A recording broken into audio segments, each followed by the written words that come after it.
Vaatame, mida saab 15 euro eest Jaapani 7-Elevenis. Käisime 7-Elevenis, vaatasime, millised hooajalised tooted nendel on ja mõtlesin, et näiteks teile täna natukene, mida me siis ostsime.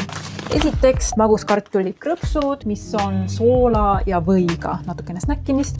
Yakisoba võileib, mis on siis selline võileib, kus on nagu nuudlid sees. See oli üks asja, mis mind Jaapanis väga üllatas. Need on siis väiksed saiakesed, mis on punase oa pasta ja sojaubadega. Puuviljavõiku, kus sees on siis kiivi, virsik ja ananas. Sees on siis vahukoor ja puuviljad. Jaapanis on muide puuviljavõikud väga tavalised, eriti just maasikatega. Juua valisime sellise apple squash joogi, mis on siis umbes nagu õuna limonaadilaadne asi. Edasi meil on 2 vitamiinijooki. Üks on vitamiin C ja teine on selline fiber ja mõnda aega juba on TikTokis selline trend, kuidas välismaalased tulevad, ostavad, segavad need 2 kokku ja siis joovad seda, et väidetavalt mingi hea vitamiinipomm ja väidetavalt aitab ka seedimisele, ma ei tea, kas see on tõsi. 5 seene ja peekoniga selline korralikum õhtusöök, sealiha karri, siis viimased asjad on ka snäki. Jaapanis on sellised lahed küpsised nagu Countryman, ükskõik mis sordid nendes on nagu ülihead ja meie lemmikud on muidu need, mis on sellised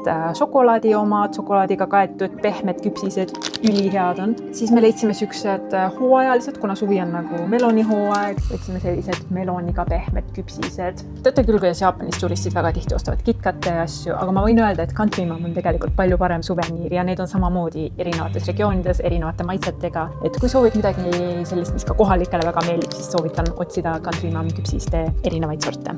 Kui on midagi, mida järgmisena tahaksite näha, jätke kommentaar või siis jagage, mis teile nendest toodetest huvi pakub ja näeme varsti jälle. Tšau!